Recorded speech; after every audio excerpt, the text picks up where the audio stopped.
రక్షకుడు అయిన యేసుక్రీస్తు పరిశుద్ధ పవిత్ర నామములో ఈరోజు ప్రతి ఉదయం ప్రభు సన్నిధిలో అనేటువంటి ఆధ్యాత్మిక కార్యక్రమానికి ఆ నన్ను మరి ఆహ్వానించినటువంటి ప్రియులకు, ముఖ్యంగా ఈరోజు నడిపిస్తున్న సహోదరులు డి ప్రసాద్ గారికి, నీలాద్రిపురం పరిచితులు.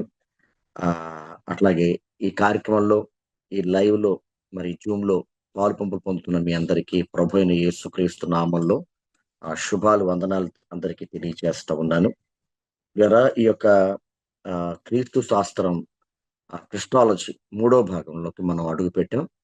ఇదొక అద్భుతమైనటువంటి ప్రసంగ వాహిని.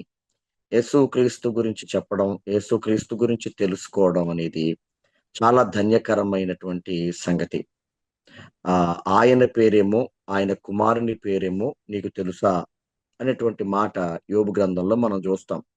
అంటే ఆయన కుమారుడు యొక్క నామం, ఆయన కుమారుడు యొక్క విషయాలు పరిశుద్ధ బైబిల్ వాక్యాల్లో మనం నిశ్చితంగా పరిశీలన చేస్తే, క్రీస్తు అనేటువంటి ఒక మనోహరమైన, ఒక అద్భుతమైనటువంటి, శక్తివంతమైనటువంటి, మరి దేవుని యొక్క ప్రతిరూపముగా మరి ఈ లోకంలో కనబడినటువంటి ఆ యొక్క గొప్ప మహోన్నత వ్యక్తి గురించి చెప్పడం నా ధన్యతగా భావిస్తూ ఉన్నాను.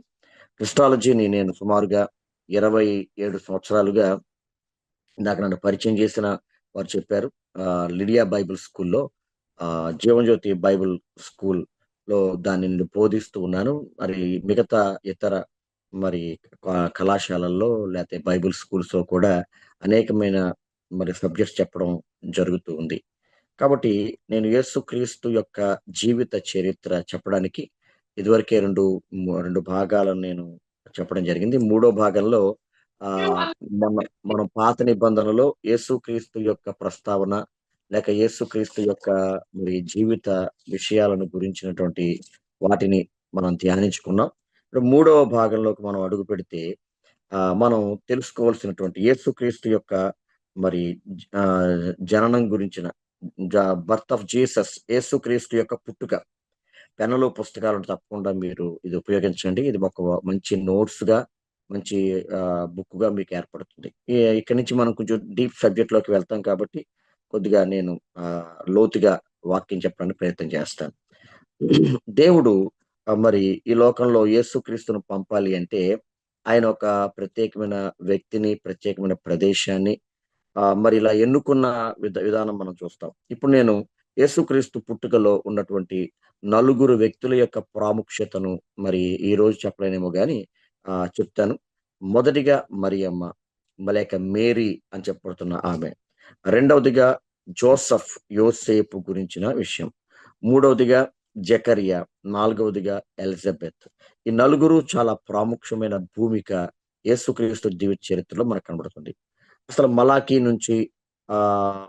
నుంచి మత్తయి సువార్త వరకు ఉన్న 400 నిశ్శబ్ద సంవత్సరాల మరి తర్వాత, 400 సంవత్సరాల తర్వాత మరి యేసుక్రీస్తు పుట్టుక జరిగింది. మలాకి ఆఖరి ప్రవక్త అయితే మరి మత్తయి సువార్త నుంచి మనకి యేసుక్రీస్తు జీవితం స్టార్ట్ అవుతుంది. అయితే ఈ 400 నిశ్శబ్ద సంవత్సరాలు ద సైలెంట్ పీరియడ్ అంటారు. ఎందుకు సైలెంట్ పీరియడ్ అంటారు అంటే, ఈ మరి మనకి మలాకి తరువాత మత్తయికి మధ్యలో ఒక తెల్ల పేజీ ఉంటది. ఆ వైట్ పేజీ యొక్క వయసు ఎంతంటే 400 సంవత్సరాలు. దీన్ని బైబిల్ పండితులు, స్కాలర్స్ ఆఫ్ ద బైబుల్ ఏమంటారంటే, దీన్ని నిశ్శబ్ద సంవత్సరాలు, సైలెంట్ పీరియడ్ అంటారు. ఎందుకు అంటారు అంటే, దీనికి కూడా చాలా రీజన్స్, చాలా కారణాలు మనకి బైబిల్లో కనబడతాయి. ఎందుకు ఈ నిశ్శబ్ద సంవత్సరాలు అయ్యాయి అంటే, మనకి అక్కడ రాజులు ఎవరు కనబడరు, ప్రవక్తలు ఎవరు కనబడరు, అలాగే ధర్మశాస్త్రం అనుసరించేవారు కనబడరు. ఇంకా బాగా చెప్పాలి అంటే కనుక అక్కడ మరి దేవుని కొరకు నిలబడినటువంటి న్యాయాధిపతులు కనబడరు. బానిసత్వంలో ఇశ్రాయేలు ప్రజలు ఉండిపోతారు. ఈ బానిసత్వంలో ఉండిపోయిన ఇశ్రాయేలు ప్రజలు మతపరమైన యుద్ధాలు చేశారు. మరి ఆ 400 సంవత్సరాల చరిత్ర మనకు బాగా తెలియాలంటే కనుక అపోక్రిఫల్ బుక్స్ ని మనం చదవాలి. యాక్చువల్‌గా మన బైబిల్‌లో ఆ పుస్తకాలు కనబడవు గానీ, కేథోలిక్ బైబిల్‌లో మరి అక్కడ జరిగిన మధ్య చరిత్ర కనబడుతుంది. ఇవి క్రికపల్ బుక్స్ అని ఎందుకు అంటారు అంటే, ఆహ్, లేక డ్యూటర్మోనికల్ బుక్స్ అని ఎందుకు అంటారు అంటే, దీనికి కారణం అక్కడ మతపరమైన యుద్ధాలు చాలా జరిగాయి. చాలామంది అష్షూరియన్స్ రాజులు పోరాడారు.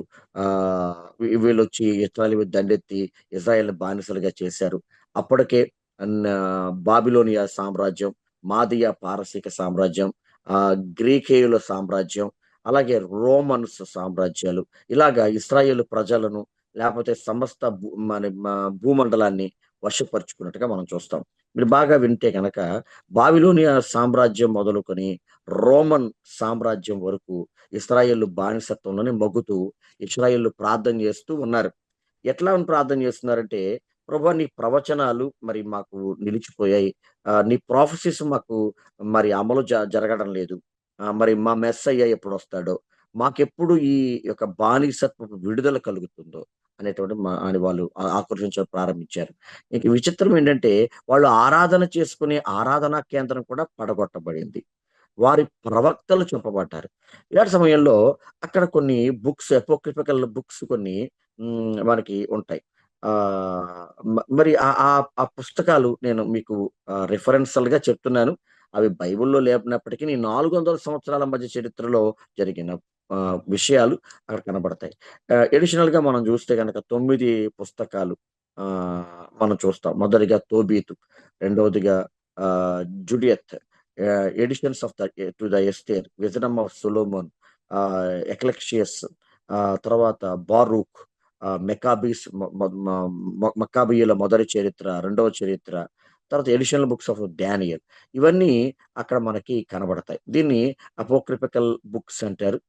క్రీస్తు పూర్వము 400 సంవత్సరాల నుంచి మరి 100 సంవత్సరాల ఏడి మధ్య కాలంలో వారి యొక్క ఆ చరిత్ర, మక్కాబీయుల పోరాటాలు ఇవన్నీ జరుగుతాయి. సరే ఇవన్నీ మనం ప్రభుచితమైతే ఈ 400 నిశ్శబ్ద సంవత్సరాల చరిత్ర ఎప్పుడైనా మీకు నేను చెప్తాను. ఒకేళ ఈ 400 సంవత్సరాల చరిత్ర మాకు కావాలి, మేము నేర్చుకోవాలి అనుకుంటే గనక దాన్ని కూలంకషం చెప్పడానికి సుమారుగా ఒక 2, 3 క్లాసులు దానికి పడుతుంది. చాలా మంది తెలుసుకోవాలి. 400 సంవత్సరాల నిశ్శబ్ద కాలంలో ఏం జరిగింది? మతపరమైన పోరాటాలు ఏం జరిగాయని. ఆ టైంలోనే 2 కొత్త పండగలు ఇశ్రాయేలుకి పుట్టుకొచ్చాయి. మొదటి పండుగ ఏమిటంటే హనుక్కా పండుగ. హనుక్కా అంటే దీపాల పండుగ. ఇది మక్కాబీయుల కాలంలో మక్కాబీయులు చేసిన మతపరమైన పోరాటానికి దృష్టిలో పెట్టుకొని, వాళ్ళు దేవాలయాన్ని మళ్ళీ తీసుకొని, అన్య రాజులు వాళ్ళ యొక్క దేవాలయాన్ని, వారి యొక్క పరిశుద్ధ స్థలాలను అపవిత్రపరిచిన విధానాన్ని దృష్టిలో పెట్టుకొని వాళ్ళు యుద్ధ పోరాటాలు చేశారు. రెండవది మరి వాళ్ళలో జరిగిన మరొక మతపరమైన పోరాటం నుంచి మరొక పండుగ మరి పుట్టుకొచ్చింది. ఆ పండుగ ఏంటంటే ఆలయాన్ని ప్రతిష్ఠించాలి. ప్రతిష్ఠించిన ఆ పండుగ ఆలయ ప్రతిష్ఠిత పండుగ అనేటువంటిది కూడా పుట్టుకొచ్చింది. కాబట్టి ఇస్రాయేల్‌లో ఉన్న 7 పండగలు కాక మరో 2 పండగలు వారికి అడిషనల్‌గా వారు మతపరమైన యుద్ధాల కారణంగా పుట్టుకొచ్చిన పండుగలుగా మనకు కనబడతాయి. ఓకే. మరి ఇప్పుడు మనం చూస్తే గనక ఇప్పుడు యేసుక్రీస్తు ప్రభువారు ఆగమనం జరిగింది. ఈ 400 నిశ్శబ్ద సంవత్సరాలు చీల్చుకుంటూ ప్రవచనాల నెరవేర్పు కారణంగా, ప్రవచనాలు నెరవేర్పు కారణంగా మరి యేసుక్రీస్తు పుట్టుక మనకు జరిగిన విషయాన్ని మనం చూస్తాం. సరే యేసు ప్రభువారు ఈ లోకానికి రావాలంటే పర్టిక్యులర్‌గా మరి మనం చూస్తాం కదా! ప్రవచనం ఏముందంటే కన్యక గర్భవతి అయి కుమారునికని అతనికి ఇమ్మానుయేలు అని పేరు పెట్టునని. యెషయా గ్రంథం 7వ అధ్యాయం 14 వచనం ద సుపీరియర్ ప్రొఫెసీ ఇక్కడ కనబడుతుంది. అంటే యేసు ప్రభువు రావాలి అంటే ఆయన ఒక కన్యను దేవుడు ఏర్పాటు చేసుకోవాలి. కన్యను ఏర్పాటు చేసుకోవాలి కాబట్టి యేసు ప్రభువారు మరి ఆ వర్జిన్‌ని దేవుడు వెతకడం ప్రారంభించాడు. మరి ఆ వర్జిన్ ఎక్కడ దొరుకుతుంది? భూమి మీద మరి చాలా మంది కన్యకలున్నారు. ముఖ్యంగా మరి భూమి మీద ఉన్న కన్యకలు మిగతా వారిని దేవుడు ఏర్పాటు చేసుకోవడం అనేది దేవుని చిత్తం కాదు, దేవుని ఉద్దేశ్యం కాదు కాబట్టి ఇశ్రాయేల్ అయినప్పలో నుంచే ఆ కన్యను దేవుడు ఏర్పాటు చేసుకోవాలి. కాబట్టి ఇప్పుడు మరియనే ఎందుకు దేవుడు ఏర్పాటు చేసుకున్నాడు? ఇది చాలా డాలర్ క్వెషన్. మరియనే ఏర్పాటు చేసుకోవడానికి గల కారణం ఏమిటి? What is the reason to appoint like choose Mary? Why God choose Mary అని మనం ఆలోచన చేస్తే, దీనికి కొన్ని కారణాలు నేను చెప్పాలనుకుంటున్నాను. మరియ జీవితం చాలా మంది మరియను దేవతగా, దేవుడుగా ఆరాధించేటువంటి సొసైటీలో కూడా మనం ఉన్నాం. ఇది నేను దీని జోలికి పోవడం లేదు గానీ, మరియ దేవుని చేత ఏర్పాటు చేసుకోబడింది. ఏ గా గాడ్ చూజన్ పీస్ ఎవరన్నా ఉన్నారంటే మరియ. మరి ఎందుకు ఏర్పాటు చేసుకోబడిందంటే, కన్యక ద్వారానే భూమి మీదకి మరి ఆ మెస్సయ్య అనబడిన ఆయన రావాలన్న ప్రవచనం నెరవేరాలి కాబట్టి. కాబట్టి ఇప్పుడు ఆమెను ఏర్పాటు చేసుకోవడానికి కారణాలు మరి నేను కొన్నిటిని చెప్తాను. అవి మీ పెన్నులు, పుస్తకాలుంటే రాసుకోవాలి. ఇది చాలా ఇంపార్టెంట్ విషయాన్ని డీల్ చేస్తా ఉన్నాను. వర్జిన్ బర్త్ అనేది ఇశ్రాయేలులో కనబడతా ఉంది. ఎందుకు అలాగా దేవుడు ఒక మనిషి ద్వారా ఈ లోకానికి మేనిఫెస్టేషన్ అవ్వాలనుకున్నాడు అంటే, ఆహ్, దేవుని యొక్క రీజన్ ఏముందంటే, మానవుడు, మానవుడు పాపం చేసి తొలగిపోయాడు కాబట్టి, ఏ మానవుని ద్వారా అయితే పాపం వచ్చిందో, అదే మానవుడి ద్వారా రక్షణ రావాలన్న దేవుని ఉత్కృష్ట ప్రణాళిక అని చెప్పాలి. ఆ ప్రణాళిక నెరవేరాలి కాబట్టి, దేవుడు యేసుక్రీస్తుని ఆ లైన్ ఆఫ్ యాడమ్, ఆ ఆదాము యొక్క వంశావళిలో నుంచి, ఆదాము యొక్క దాంట్లో నుంచి దేవుడు తీసుకురావాలి అనుకున్నాడు. ముఖ్యంగా ఈ ప్రవచనాలు మనం డీల్ చేసాం గదా! అది ఇశ్రాయేళ్ల లైనప్‌లో నుంచే రావాలి అనుకున్నాడు కాబట్టి, ఈ యొక్క ప్రవచనాన్ని మనం చూస్తాం. కాబట్టి మనం బైబిల్ గ్రంథాన్ని నిశితంగా మనం పరిశీలన చేసినట్లయితే, అక్కడ చాలా విషయాలు మనకు కనబడతాయి. సరే, మొదటి పాయింట్ చాలా వాల్యుబుల్ పాయింట్‌ని మీతో నేను మాట్లాడుతూ ఉన్నాను. Mary was highly favoured by God. దీన్ని మనం లేఖనాల్లో చూస్తే కనుక మనం లూకా రాసిన సువార్త 1వ అధ్యాయం 28వ వచనం మీరు బైబిల్ ఉంటే తెరచి చూడొచ్చు. As your comfort. నేను చదువుతున్నాను. 1వ అధ్యాయం 28. ఆ దూత లోపలికి వచ్చి ఆమెను చూచి, దయాప్రాప్తురాలా నీకు శుభము. ప్రభువు నీకు తోడై ఉన్నాడు అని చెప్పిందట. కాబట్టి దేవుడు మరియను ఒక ప్రత్యేకమైన ఉద్దేశంతో చూడాలనుకున్నాడు. ఆమె దేవుని యొక్క దయను పొందింది. Mary was highly favoured by God. దేవుని యొక్క దయను ఆమె పొందింది. ఇది చాలా ఇంట్రెస్టెడ్ వాక్యం. దేవుని దయను ఆమె పొందడానికి ద కారణం ఏమిటంటే, హై ఫేవర్డ్ బై గాడ్. దేవుని యొక్క దయను పొందింది. బైబిల్‌లో దేవుని దయ చాలా గొప్పది. నేనొక వాక్యాన్ని మీ అందరికీ పరిచితంగా ఉన్న వాక్యాన్ని మీకు జ్ఞాపం చేస్తాను. అపోస్తలుడైన పౌలు గలతీయ సంఘానికి వ్రాస్తూ చెప్పిన ఒక అద్భుతమైన మాట నాకెప్పటికీ కూడా చాలా ఆశ్చర్యాన్ని కలిగిస్తా ఉంటది. గలతీయ సంఘానికి పౌలు ఒక మాటను ప్రస్తావిస్తూ రాస్తాడు. అది మీరు చూడండి, 1వ అధ్యాయం 10వ వచనం. ఇప్పుడు నేను మనుషుల దయను సంపాదించుకొన చూచుచున్నానా? దేవుని దయను సంపాదించుకొన చూచుచున్నానా? నేను మనుష్యులను గోరుచున్నానా? నేను మనుషులను సంతోషపెట్టువాడినైతే ఎప్పటికీ నేను క్రీస్తు యేసుకు దాసుడిని కాకపోదును. అంటే ఎవరైనా సరే దేవుని యొక్క ఫేవర్ నాకు కావాలి, దేవుని దయ నాకు కావాలి అని కోరుకోవాలి. కానీ ఈ చిన్న వయస్సు, అసలు మేరీ వయస్సు ఎంతుంటదని బైబిల్ పండితులు చెప్తారు అంటే, 16 సంవత్సరాల వయస్సు కలిగిన అమ్మాయి అనేటువంటి విషయం చాలామంది బైబిల్ పండితులు, స్కాలర్స్ ఆఫ్ ద బైబిల్ చెప్తారు. అంటే 16 సంవత్సరాల అమ్మాయి. 16 సంవత్సరాల అమ్మాయికి అంత ఆత్మీయ పరిణితి ఉన్నదంటారా? నో. నేనైతే అనుకుంటాను, 16 సంవత్సరాల అమ్మాయిలకి ఇప్పుడు నౌ ఏ డేస్‌లో మనం చూస్తే గనక అంత పరిణితి కలిగిన ఆలోచనలు ఉండవు. ఎందుకంటే వాళ్ళకెప్పుడూ కూడా లోకపరంగా ఎట్లా జీవించాలి, చదువుకోవాలి, లేతే ఎలాగుండాలి అనేటువంటి దాని మీద, లోకపరమైన వాటి మీద ఎక్కువ ఫోకస్ అవుతారు గానీ, దేవుని సంబంధమైన విషయాల మీద అంత ఫోకస్ ఉండదు. కానీ ఆ చిన్న వయసులో, లేపోతే ఆ టీనేజర్‌గా ఉన్న అమ్మాయి దేవుని దయను సంపాదించుకుంది.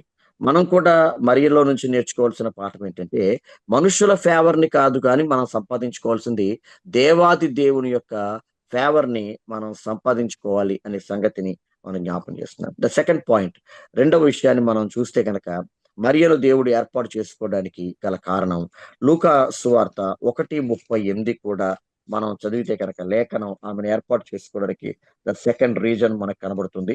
ఆమె ఒక మాట అంటది చూడండి, 38వ వచనంలో. అందుకు మరియ, ఇదిగో ప్రభువు దాసురాలను, నీ మాట చొప్పున నాకు జరుగును గాక అనెను. ఇది చాలా హంబుల్లీ ఒబీడియంటెడ్. Mary was humble and obedient. నేను ఈ మాట ఎందుకు జ్ఞాపకం చేస్తున్నానంటే, మరియతో దేవుడు మాట్లాడుతూ దేవదూత ద్వారా చెప్తాడు. ఇదిగో మరియా, మరి నువ్వు గర్భవతివై కుమారుని కంటావు. ఆయన సర్వోన్నతుడైన దేవుడు కుమారుడు అనబడతాడు. అని చెప్పి ఆమెతో అంటాడు. అనంగానే ఆమె ఒక్క మాట ప్రభు దగ్గర రిప్లై ఇస్తది. ఇదిగో ప్రభువు దాసురాలను, నీ మాట చొప్పున నాకు జరుగును గాక. Behold the handmaid of the Lord, but it unto me according to thy word. నీ మాట ఏదైతే ఉందో అది జరగాలి అన్నట్టు. Mary submitted completely to God's will.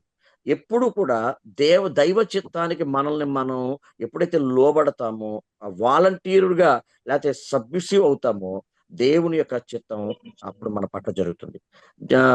She did not argue and complain to God. ఆమె ఎప్పుడు కూడా దేవునితో వాదించలేదు. లేతే ఇలా ఎందుకు జరగాలి? ఇలా చేయొచ్చు కదా దేవా!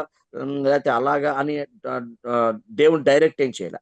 ఎప్పుడు కూడా దేవునికి లోబడ్డంలోనే ఆశీర్వాదం. మరియా అంత చిన్న వయస్సు గల అమ్మాయి దేవునికి సబ్మిస్ అవ్వడం, దేవునికి లోబడ్డంలో ఆమె యొక్క మరి ఆమె క్యారెక్టర్ కూడా మనకి చాలా ప్రస్ఫుటంగా కనబడుతుంది. This is the second point. ఎప్పుడైతే మనం దేవునికి లోబడతామో, మరి బైబిల్‌లో మనం దేవునికి లోబడిన వారి జీవితాలు ఎంత ఆశీర్వదించబడ్డాయో మరి మనం చూస్తాం. అందుకనే ప్రభువైన దేవుడు మిమ్మల్ని హెచ్చించినట్లు ఆయన బలిష్టమైన చేతి క్రింద దీన మనస్కులై ఉండండి అనేటువంటి మాట మనకి ఎంతైనా పేతురు మరి రాసిన మొదటి పత్రికలో మనకు చూస్తాం. కాబట్టి ఇది the second point. Third point, నేను మూడవ విషయాన్ని మీతో ప్రస్తావించడానికి నేను చూస్తున్నాను. మరియను దేవుడు ఏర్పాటు చేసుకోవడానికి ద థర్డ్ రీజన్. మూడవ కారణాన్ని మనం చూస్తే గనక, అక్కడ మనం లూకా రాసిన సువార్త 1వ అధ్యాయము 46 నుంచి 46 నుంచి 49 వరకు ఉన్న ఈ యొక్క ఫ్యూ వెర్సెస్‌లో సుమారుగా ఈ 3, 4 వచనాల్లో చాలా అద్భుతమైన విషయాలు. మరియ దేవుని స్తుతిస్తది. స్తుతించేటువంటి సంగతుల్లో అప్పుడు మరియ ఇట్లనెను, "నా ప్రాణం ప్రభువుని ఘనపరుచుచున్నది." ఇది వెరీ ఇంపార్టెంట్ వర్స్ మాట. ఆమె చెప్తున్న మాట, దేవుణ్ణి ఘనపరిచే జీవితం కలిగింది. ఇది నాకు ఎంత నన్ను మరి ఇంప్రెస్ చేసిందంటే, నా ప్రాణం ప్రభువుని ఘనపరుస్తుంది. సాధారణంగా ప్రాణముతో మాట్లాడిన వాళ్ళు బైబిల్‌లో చాలా మంది ఉన్నారు. చాలా డిఫరెంట్ విధానాల్లో వారు మాట్లాడుకొచ్చారు. మనం కీర్తనల గ్రంథంలో మనం చూస్తే కనుక, ఒక కీర్తనకారుడు "నా ప్రాణమా నీవేళ నాలో కృంగియున్నావు" అని అంటాడు. అంటే ప్రాణంతో మాట్లాడతాడు. "నువ్వెందుకు నాలో కృంగిపోయావు" అంటాడు. ఇది చాలా డిఫరెంట్ వెర్స్. 42, 11 కీర్తన 42, 11లో కనబడుతది. "నా ప్రాణమా నీవేళ కృంగియున్నావు, నాలో నీవేళ తొందరపడుచున్నావు." ప్రాణంతో మాట్లాడిన ఒకాయన. అంటే నా ప్రాణం ఎందుకు కృంగిపోయావు అన్నాడు. ఆయన జీవితంలో కలిగిన ఆ ఇబ్బందులను బట్టి ఎందుకు కృంగిపోయావు అని అడిగాడు. మరొక ఆయన దావీదు అంటాడు, "నా ప్రాణమా ఆయన చేసిన ఉపకారములలో దేన్ని మరువకు." 103వ కీర్తన 1-3 వచనాల్లో మనం చూస్తాం. మరొక వ్యక్తి లూకా సువార్తలో మీ అందరికీ పరిచితమైన వ్యక్తే. అందరం ఈ వ్యక్తిని టచ్ చేయకుండా మనం వాక్యం చదవం.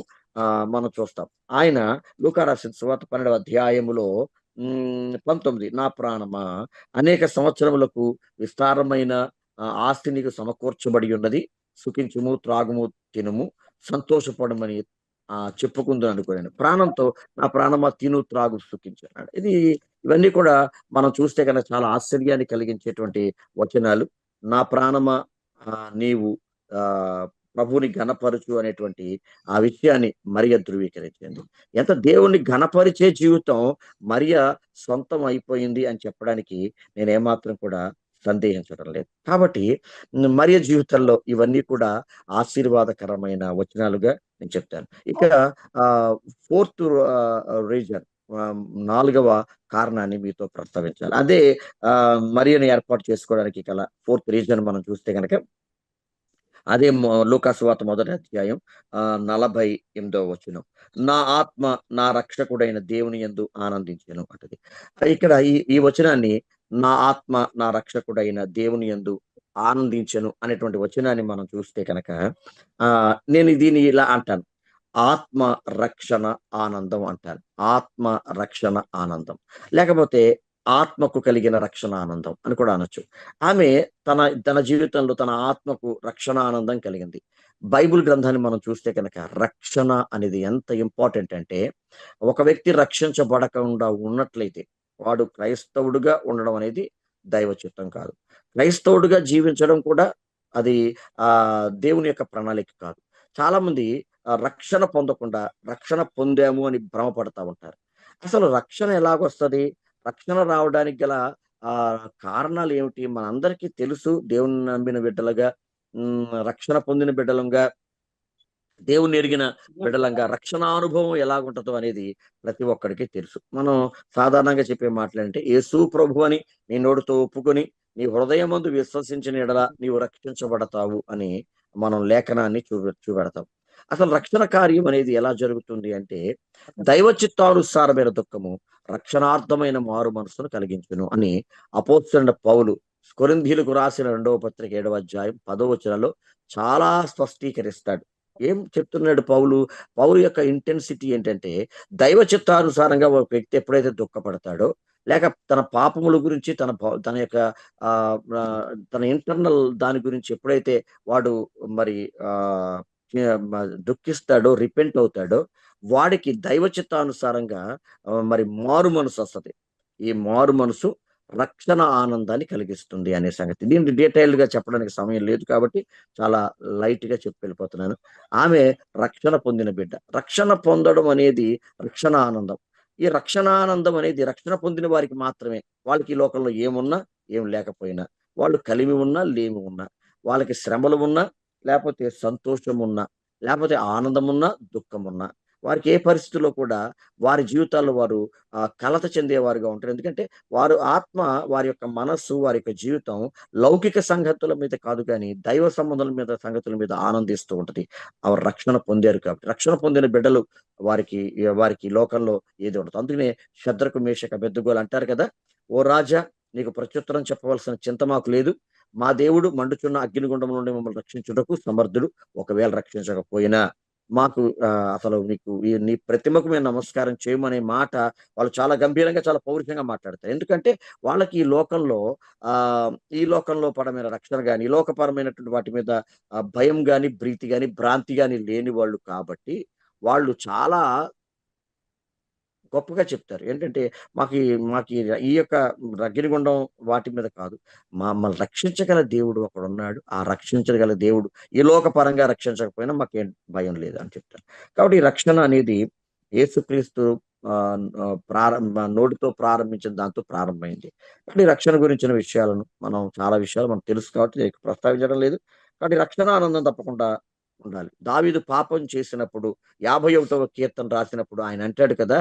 ఏమంటాడంటే నా రక్షణానందం నాకు మరలా పుట్టించాడు. ఎందుకంటే పాపం చేసినప్పుడు రక్షణ ఆనందం కోల్పోతాడు. కాబట్టి రక్షణానందం కోల్పోయిన దావీదు ప్రార్థన చేసిన ప్రార్థన మనం వింటాం. కాబట్టి రక్షణ ఆమె కలిగిన జీవితం కలిగింది. కాబట్టి మరియ జీవితంలో చాలా గొప్ప విషయం మరొకటి చెప్తాను. 49 లూకాసు సువార్త 1 సర్వశక్తుడు నాకు గొప్ప కార్యములు చేశాను. అసలు దేవుడు ఈమె పట్ల ఏం గొప్ప కార్యం చేశాడు? మనమంటాం ఉద్యోగం ఇస్తే దేవుడు గొప్ప కార్యం చేశాడు. భార్య దొరికితే దేవుడు గొప్ప కార్యం. ఒకవేళ ఒక వెహికల్ లేకపోతే ఒక ఆస్తి మనం కొనుక్కున్నప్పుడు దేవుడు నా పట్ల చాలా గొప్ప కార్యాలు చేశాడు అని అంటూ ఉంటాం మనం. కానీ ఈమె పట్ల చేసిన గొప్ప కార్యం ఏంటి తెలుసా? మహోన్నతుడైన దేవుడు తన కుమారుడైన యేసుక్రీస్తును తన గర్భవాసాన ఇవ్వడమే తన జీవితంలో చేసిన గొప్ప కార్యం. అసలు మరియ గురించిన కొన్ని మాటలు నేను మీకు చెప్పాలి. చాలా డీప్ విషయాలు చెప్తాను. మొదటిగా మరియ వాళ్ళ నాన్నగారిని, అమ్మగారిని కోల్పోయింది. చిన్నతనంలోనే వారి నాన్నగారు చనిపోయారు. బైబిల్ పండితుల యొక్క విశ్లేషణ చెప్తూ ఉన్నాను. అది మన బైబిల్‌లో లేదు. మరి తల్లి పేరు యాని, తండ్రి పేరు బోయాకీను అంటారు. బోయాకీన్ అనే తన తండ్రి, యాని అనే తన తల్లిని ఆమె కోల్పోయింది. కోల్పోయింది. ఆమె బిట్టర్ ఎక్స్‌పీరియన్సెస్ గుండా నడుస్తుంది. కాబట్టి మరియా అనే పేరు సాధారణంగా ఇజ్రాయెల్‌లో ఎవరు కూడా ఆ పేరు పెట్టుకోవడానికి ఇష్టపడరు. కానీ ఇశ్రాయేలీయులు పేరు పెట్టే విధానాల్లో కొన్ని యొక్క పద్ధతులు ఫాలో అవుతారు. మీరు నోవాహు అనేటువంటి ఆయన పుట్టినప్పుడు ఆయన తండ్రి ఈ భూమి విషయంలో, మన చేతుల కష్టాతీత విషయంలో దేవుడు మనకి నెమ్మది కలుగజేస్తాడు అని అతనికి ఏం పేరు పెట్టాడంటే నోవాహు అనే పేరు పెట్టాడు. కాబట్టి ఆ పేరు ఎలా పెడతారంటే దేశ కాలమాన పరిస్థితుల్లో ఏ విధంగా మరి ఆ కలామిటీస్ గాని, లేతే ఆ ప్రకృతి వైపరీత్యాలు ఏమన్నా జరిగినప్పుడు ఆ సందర్భంగా పేరు పెడతారు. పుట్టిన బిడ్డ యొక్క లక్షణాలను బట్టి కూడా పేరు పెడతారు. నేను చూపించిన సమయం లేదు కాబట్టి చాలా త్వరగా వెళ్ళిపోతున్నాను. మరి రెబెకా గారికి ఇద్దరు బిడ్డలు పుట్టినప్పుడు మొదటి బిడ్డకు ఒళ్ళంతా రోమాలున్నాయి కాబట్టి అతనికేమో ఏశావు అని, ఇతడు నున్ననివాడు కాబట్టి అతని యొక్క అన్నగారి చెయ్యి పట్టుకొని బయటకొచ్చాడు కాబట్టి ఆయనకి ఏం పేరు పెట్టిందంటే మంత్రసాని, కన్నింగ్, డిసీవర్ అనే పేరు అర్థం ఇచ్చేటువంటి జాకబ్ అనే పేరు పెట్టింది. కాబట్టి పుట్టిన బిడ్డ యొక్క లక్షణాలను బట్టి కూడా పేరు పెడతారు. మూడవదిగా పేరు పెట్టే వాటిలో యూదులు ఫాలో అయ్యే లేతే ఇజ్రాయేల్‌లు ఫాలో అయ్యేటటువంటి ప్యాటర్న్, ఆ క్రమం ఎలాగుంటదంటే, మూడవదిగా దేవుడు చెప్పినప్పుడు కూడా పేరు పెడతారు. దేవుడు చెప్తాడు, "ఇదిగో నీకు పుట్టబో బిడ్డ పేరు ఇస్సాకు అని పెడతావు. ఓషియా అని పెడతావు." ఇలా ముందుగానే దేవుడు చెప్పాడు. అలాగే యేసుక్రీస్తు కూడా చెప్పాడు. "నీ పుట్టబోయే బిడ్డకు యేసు అనే పేరు పెట్టుదువు" అని. కాబట్టి ఇలాగా పేర్లు పెడతారు. ఇంకా నాలుగవదిగా మనకు పేర్లు పెట్టే విధానంలో మనం చూస్తే గనక వాళ్ళ యొక్క తండ్రులు, తాతలు వాళ్ళ పేర్లు కూడా వీళ్ళకి పెట్టడం అనేది జరుగుతుంది. అలా చాలా ఉదయకాలంలో సందర్భాల్లో మనం బైబిల్‌లో చూస్తాం. ఇక ఇలాగా పేర్లు పెడతారు. కానీ మరియకు ఆ పేరు ఎందుకు పెట్టారు అంటే, బిట్టర్ ఎక్స్‌పీరియన్సెస్ గుండా నడుస్తుంది. అంటే ఆమె జీవితంలో అన్నీ కూడా చేదు అయినటువంటి అనుభవాలే. మనం చూస్తాం కదా! వాళ్ళు ఆ చేదైన జలాల గుండా వెళ్తుంటే, ఆ స్థలానికి వారు మారా అనే పేరు పెట్టారు. మరియా అనే పేరు ఎక్కడి నుంచి వచ్చింది? ఎలా వచ్చిందని మనం పరిశీలన చేస్తే, దానికి కొన్ని రీజన్స్ నేను మీకు చెప్పాలనుకుంటున్నాను. మరియా అనేటువంటి పేరు మారా అనే పేరులోంచొచ్చింది. మారా అంటే మీ అందరికి బాగా తెలుసు, చేదు అని అర్థం. మారా పేరు ఎక్కడి నుంచి, మారా పేరులో నుంచి ఇంకేం పేరొచ్చిందంటే, మారాలో నుంచి మిర్యాము అనే పేరొచ్చింది. మిరియాం అనే పేరు ఎందుకు పెట్టారు? దీనికి కూడా కారణం ఉంది. ఇశ్రాయేలు బానిసత్వంలో ఉండగా ఈ పాప మిరియాం అనే పాప యాకేబేతుకి యొక్క మరి వాళ్ళకి పుట్టింది కాబట్టి, ఆ అమ్మాయికి, అమరాముకి, యాకోబేతుకి పుట్టింది కాబట్టి అమ్మాయికి ఏం పేరు పెట్టారంటే మిర్యాం అని పెట్టారు. మిర్యాం అంటే మరి ఈ యొక్క భయంకరమైన మరి ఈ శ్రమలలో ఈ అమ్మాయి పుట్టింది అని మిర్యాం. నీళ్ళలోని తీశారు కాబట్టి మోషే అనే పేరు పెట్టారు. మిరియాము అంటే గనక చేదైనది అనేటువంటి ఆ యొక్క అర్థం కలిగించే పేరు. బెటర్ ఎక్స్‌పీరియన్సెస్ ఉన్నాయి ఆ అమ్మాయికి. చేదైనది, చేదమ్మ అని అమ్మాయిని అలా పిలవడం. ఆ పేరు అలాతో పిలిస్తే మేరీ అంటే చేదమ్మ అనేటువంటి పేరు. కాబట్టి ఈ పేరు చాలా అరుదుగా చూస్తాం. పాత నిబంధనలో మిరియాముకు చూస్తాం. కొత్త నిబంధనలో ఈ మరియమ్మ గారికి, యేసు తల్లికి. రెండవదిగా మగ్దలేనే అనే ఊరికి చెందిన మరియ. ఆ తర్వాత లాజరు, లాజరు యొక్క సిస్టర్ అయినటువంటి మరియ. ఇలాగ మనం చూస్తాం. ఫ్యూ మెంబర్స్‌ని చూస్తాం. కాబట్టి ఇలాంటి వారు మరియ అంటే చేదు. ఇలాంటి చేదు అయినటువంటి తన జీవితంలో ఒక మధురమైన ఒక అనుభవం ఏంటంటే, యేసుక్రీస్తు తన జీవితంలోకి రావడం. లేతే యేసుక్రీస్తుకు తల్లిగా పరిగణించబడడం. ఇది గొప్ప ధన్యత. సర్వశక్తిమంతుడు నా కొరకు గొప్ప కార్యాలు చేశాడు అనే సంగతిని ఆమె ధృవీకరించింది. నాకు చెప్పింది అని చెప్పడానికి నేను ఏమాత్రం సందేహించట్ల. ఇక దేవుడు మరియను ఏర్పాటు చేసుకున్న ద ఫిఫ్త్ రీజన్ ఏంటంటే, Mary came from David's line. మరియ ఎక్కడి నుంచి వచ్చిందంటే, దావీదు వంశంలో నుంచి వచ్చింది. ఇది చాలా ఇంపార్టెంట్. మరి మనం లూకా సువార్త మనం చూస్తే గనక, ఆ లూకా సువార్తలో ఆహ్, య ఇక్కడ చాలా అది కనపడతది మనకి. మనం లూకా సువార్త 1వ అధ్యాయము 33వ వచనం. ఆయన యాకోబు వంశస్థులను యుగయుగములు ఏలును. ఆయన రాజ్యం అంతము లేనిదై ఉండును అనే మాట మనం చూస్తాం. మరియ మరి దావీదు యొక్క వంశంలో నుంచి వచ్చింది. దీనికి నేను లేఖన ఉదాహరణలు చెప్తాను. రాసుకుంటే మంచిది. 2వ సమూయేలు 7వ అధ్యాయం 12-13 వచనాలు. ఇర్మియా గ్రంథం 23వ అధ్యాయం 5వ వచనం. రోమా 1:3లో లైన్ ఆఫ్ డేవిడ్, దావీదు వంశంలో నుంచి ఆమె రావడం మనం చూస్తాం. ఈ ప్రవచనాలు దేవుడు నెరవేర్చాడు. దావీదు లైన్‌లో నుంచి మరి వస్తాడు అనేటువంటి ఆ ప్రవచనాలు 2వ సమూయేలు 7వ అధ్యాయం 12-13 వచనాల్లో మనం చూసిన ఇర్మియా గ్రంథం 23వ అధ్యాయం, ఇర్మియా గ్రంథంలో 23వ అధ్యాయంలో మనం చూస్తే గనక అక్కడ కూడా మరి ఒక అద్భుతమైనటువంటి ప్రవచనాన్ని దేవాతి దేవుడే ప్రవచనంగా ఇచ్చాడు అనే సంగతిని మనం చూస్తాం. 23వ అధ్యాయం 5వ వచనంలో మనం చూస్తే కనుక, ఇలాగూ ఆజ్ఞ ఇచ్చున్నాడు దేవుడు యెహోవా, రాబో దినములలో నేను దావీదునకు నీతి చిగురును పుట్టించేదను. అతడు రాజై పరిపాలన చేయును. అతడు వివేకముగా నడుచుకొనుచు కార్యము జరిగించును. భూమి మీద నీతి న్యాయములు జరిగించును అనేటువంటి ప్రవచనం. రోమా పత్రిక 1వ అధ్యాయం 3వ వచనంలో కూడా మరి ఆ లైన్, డేవిడ్స్ లైన్, దావీదు యొక్క వంశమునందు మరి ఆమె జన్మించడం అనేది ఒక అద్భుతమైనటువంటి విషయంగా మనకు కనబడుతున్నాం. కాబట్టి యేసు ప్రభు ఆమెను ఏర్పాటు చేసుకోవడానికి గల కారణం కూడా అదే. అపోస్తలుడైన పౌలు రోమా పత్రికలో చెప్తాడు.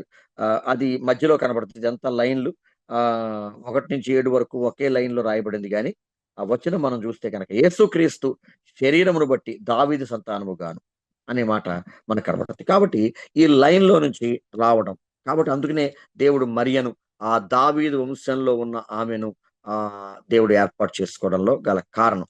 ఇక ద ఫిఫ్త్ రీజన్ ఆహ్ మనం చూస్తే గనక చాలా అద్భుతమైన సంగతి నేను చెప్తున్నాను. అదేంటంటే మేరీ వాస్ మోరల్లీ ప్యూర్.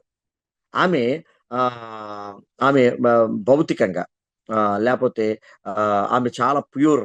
ఆమె అంటది, "ఇదిగో నేను పురుషుని ఎరుగని దానను" అని ఆ మాట ఆమె కనపడుతది. అంటే ఎంత ప్యూర్ వర్జిన్ అంటే కన్యక. కన్యక అనంగానే ఏ పురుషుడికి వివాహం చేయబడనిది, లేపోతే కన్యత్వాన్ని కాపాడుకున్నది అనేటువంటి మాట కనబడుతది.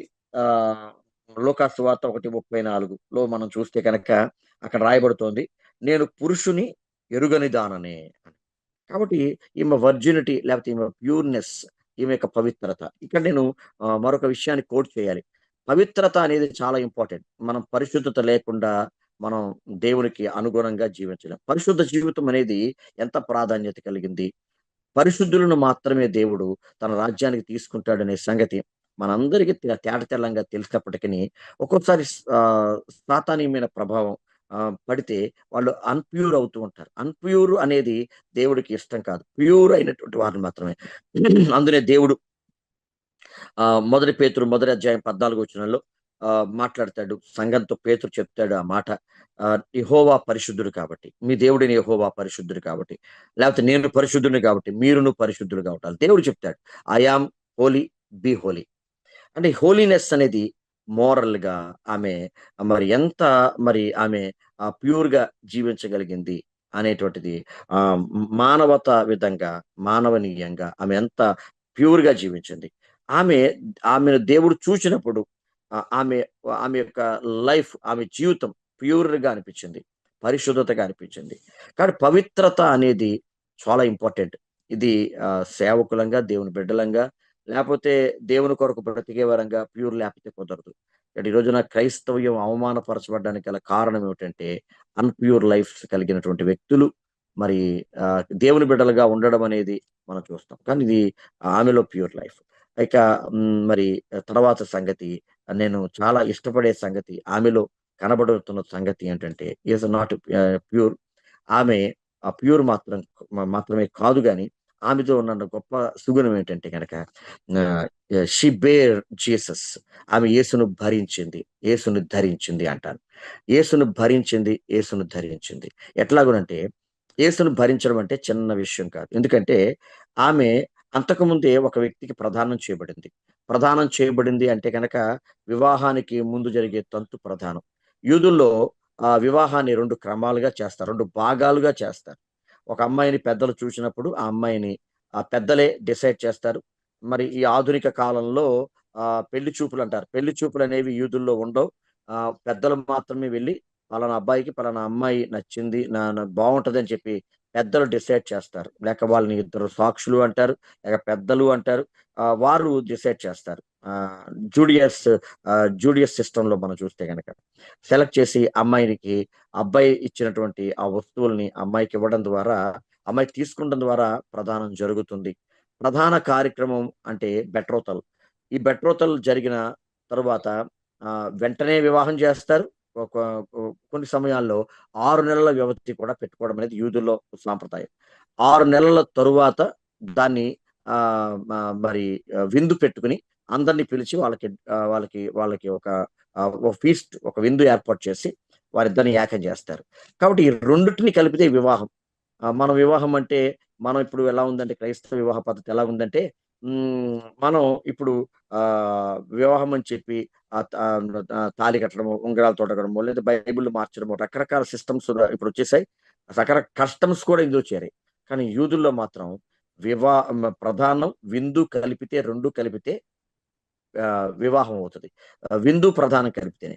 మనం వివాహం అని దాన్ని సెపరేట్‌గా మనం పరిశుద్ధ వివాహం పెడతాం కాదు. వివాహం అంటే ఈ ప్రధానం విందు జరిగితే 2 ఫుల్‌ఫిల్ అయితే అది వివాహం అవుతది. కానీ ఒక వ్యక్తికి ప్రదానం చేయబడిన తర్వాత ప్రదానం అనంగానే హాఫ్ మ్యారేజ్ అని అర్థం. అంటే ప్రదానం అనంగానే సగం పెళ్లి అయిపోయినట్టు లెక్కే. ఇక్కడ ఇప్పుడు this girl belongs to that boy అనేటువంటి విషయం అందరికి వెల్లడైపోతుంది. అదే సేమ్ గ్రామం నజరేతు అనే విలేజే. ఒకే విలేజ్‌లో ఆమెకు వివాహం చేయడానికి నిశ్చయం చేసుకున్న అబ్బాయి జోసెఫ్ కూడా అక్కడే ఉన్నాడు. ఈమె గర్భధారణ కనుక జరిగితే అసలు ఎలా జరిగింది? దీనికి చాలా రకాల పారామీటర్స్ ఉంటాయి. ఆ అమ్మాయిని ఏం చేయాలంటే రాళ్ళతో కొట్టి చంపేయాలి ఫస్ట్. రెండవది ఆ సాక్షుల నిర్ణయం కనుక ఇదైతే గనక అలాంటి వారిని ఒక్కోసారి ఏం చేస్తారంటే బుగ్గి లేతే ఒక బలిపీఠం మీదున్న బుగ్గి తీసుకొని ఒక నీళ్ళలో కలిపి ఆ చేదు జలాన్ని లేతే యాజకుడు ప్రార్థన చేసి ఆమెకు పట్టిస్తాడు. ఆమె తప్పు చేసిందిగా నిర్ధారణ అయితే గనక వేరొక పురుషునితో సంబంధ బాంధవ్యాలు పెట్టుకుంది అని కనుక తెలిస్తే గనక ఆమె కాళ్ళు, కడుపు వాచి అక్కడనే పడి కొట్టుకొని చచ్చిపోద్ది. ఇది ఈ 2 పద్ధతులు. ఇలా చేయాలి. కానీ అక్కడ అవేం జరగల. ఈ జరగడానికి దేవుడు మరి ఆ యోసేపుతో మాట్లాడాడు. నివృత్తి అయింది. మనం జోసెఫ్ గురించి తెలుసుకున్నప్పుడు ఇవన్నీ చెప్తాను మళ్ళీ నేను. కానీ మరియ ఎంత దాన్ని బేర్ చేయాలి. అంటే యేసుక్రీస్తుని నమ్ముకోవడము అంటే గనక మరి యేసుక్రీస్తును ధరించడం, భరించడం అంటే చిన్న సంగతి కాదు. అది ఎంత సమస్య వచ్చినా, ఎంత ఇబ్బంది ఆమెకు కలిగినా, అసలు ఏమాత్రం కూడా ఆమె ఎక్కడ భయపడలేదు అనే సంగతిని నేను మీకు జ్ఞాపకం చేస్తున్నాను. ఎందుకు భయపడలేదు అంటే గనక ఆమె యేసుక్రీస్తుని బేర్ చేయడం అనేది తను చాలా చాలా ఇష్టంగా భావించింది. కాబట్టి క్రీస్తు కొరకు బ్రతకడానికి నిర్ణయం చేసుకుంది. These are 7 points. ఇవన్నీ కూడా మరియను దేవుడు ఏర్పాటు చేసుకోవడానికి గల కారణాలు. మరియ తన జీవితంలో మరి అంత బేర్ చేసి యేసుక్రీస్తుని కనే వరకు కూడా ఆమె తీసుకున్న ఆ యొక్క పవిత్రమైనటువంటి నిర్ణయాలు ఈమెలో మరియ అనేటువంటి ఈమెలో చాలా గుడ్ విషయాలున్నాయి. అవి ముందుకెళ్ళే కొలది నేను చెప్తాను. కాబట్టి మరియను దేవుడు అందుకు ఏర్పాటు చేస్తున్నాడు. These are very important points. నేను మరియను చాలామంది మరి దేవుడుగా ఆరాధించడం అనేది మనం చూస్తాం గానీ, నేనంటాను మరియ అనేటువంటి ఈమె యేసుక్రీస్తు రావడానికి దేవుడు ఏర్పరచుకున్న సాధనమే అని చెప్తాను. కాబట్టి ఇందులో మనకి ఏమాత్రం సందేహం లేదు. కాబట్టి ఇలాగా మరియను దేవుడు ఏర్పాటు చేసుకొని యేసుక్రీస్తు రావడానికి ఒక ఒక దారిగా లేకపోతే ఒక పాత్రగా దేవుడు ఎన్నుకున్నాడు అనేది మనం ఇక్కడ మన క్రిస్టాలజీలో మనం చూసేటువంటి అద్భుతమైన పాఠం అని చెప్పడానికి సందేహం లేదు. కాబట్టి క్రిస్టాలజీలో మరియ పాత్ర కూడా చాలా గణనీయమైందే. కాబట్టి దేవుడు అంతవరకు ఏర్పరచుకున్నాడు. మరియ తొందరపాటు పనులు కూడా బైబిల్‌లో చాలా మనకు కనబడతాయి. అవి మన ప్రస్తావనలోకి రావు గానీ, ఇక్కడ ఏర్పాటు చేసుకోవడానికి గల మొదటి కారణాన్ని మనం విశ్లేషించుకున్నాం. కాబట్టి రాబోయే పాఠాల్లో జోసెఫ్ గురించి, జకరియా గురించి, ఎలిజబెత్ గురించి కూడా ఒకే పాఠంలో చెప్పేస్తాను. ఎక్కువ టైమ్ టేకింగ్ లేకుండా. మనం వినవలసిన చాలా అద్భుతమైన సంగతులు ముందు ఉన్నాయి. కాబట్టి మరియను దేవుడు ఏర్పాటు చేస్తున్నాడు. 400 సంవత్సరాల నిశ్శబ్ద చరిత్ర ఒకవేళ అవసరమైతే గనక బ్రదర్ కరుణాకర్ గారు తెలియచేయండి. ఒకవేళ అలా కావాలంటే గనక కూలంకుషంగా అది చరిత్ర కాబట్టి దాన్ని డీల్ చేసి ఆ 400 నిశ్శబ్ద సంవత్సరాలు ఎందుకు ఏర్పడ్డాయి? అసలు యుద్ధాలు యోధుల్లో ఎలా జరిగాయి? ఈ యొక్క నలుగురు ఎంపరర్స్ బాబిలోనియా, మాదియా పారసీక, గ్రీకు చక్రవర్తులు, తర్వాత రోమన్స్ ఎలాగా ఈ వరల్డ్‌ని కైవసం చేస్తున్నారు? అష్షూరియుల పాలన ఎలా అంతమైంది? ఇలాంటి విషయాలు మనం తెలుసుకోవడానికి వీలుగా ఉంటది. కాబట్టి మరి ఈ సంగతుల్ని మనం ధ్యానం చేసుకుంటూ ఇంకా ఎక్కువగా మరి మీకు తెలిసిన దాన్ని మరియ గురించి ఇంకా మీరెక్కువ ధ్యానం చేసుకొని నోట్స్‌ని కలిగి ఉండాలని కోరుతూ మరి ఇంత అద్భుతమైనటువంటి విషయాలు చెప్పడానికి నాకు అవకాశం ఇచ్చిన వారి పెద్దలకి వందనాలు తెలియచేస్తూ, కాబట్టి మరియ దేవుని చేత ఏర్పాటు చేసుకోబడింది అనే విషయం చెప్తూ, ఈమె చిన్నాన్న గారి పెంపకంలో పెరిగింది. హెలీ అనేటువంటి తన చిన్నాన్న ఆమెను పెంచుకున్నాడు. లుక్ లైక్ ఈమె యొక్క దీను ఎస్తేర్‌ది ఒకలాగే ఉంటది. ఎస్తేరు మరి ఎలాగైతే ఆ తల్లిదండ్రులను కోల్పోతే మొర్దెకై అనేటువంటి తన చిన్నాన్న పెంపకంలో పెరిగిందో, ఈమె కూడా అట్లాగనే పెరిగింది. ఆహ్, మేరీ దేవుని చేత ఏర్పాటు చేయబడిన సాధనంగా ఆమె ఎన్నిక కాబడ్డం. దేవుడు ఆమెతో మాట్లాడడం, దేవదూత సందర్శన, ప్రతి సంగతిని మరియతో చెప్పడం. ఆహ్, అనేది మనం లేఖనాల్లో చూస్తాం. కాబట్టి ఈమెను దేవుడు ఏర్పాటు చేస్తున్నాడనే సంగతి మీకు తెలియచేస్తూ నా మాటలు ముగిస్తున్నాను. ప్రభు మనందరిని దీవించును గాక. మరొక క్లాస్‌లో మరొక సంగతులు మనం నేర్చుకుందాం. ప్రభు మీ అందరిని దీవించును గాక. Thank you.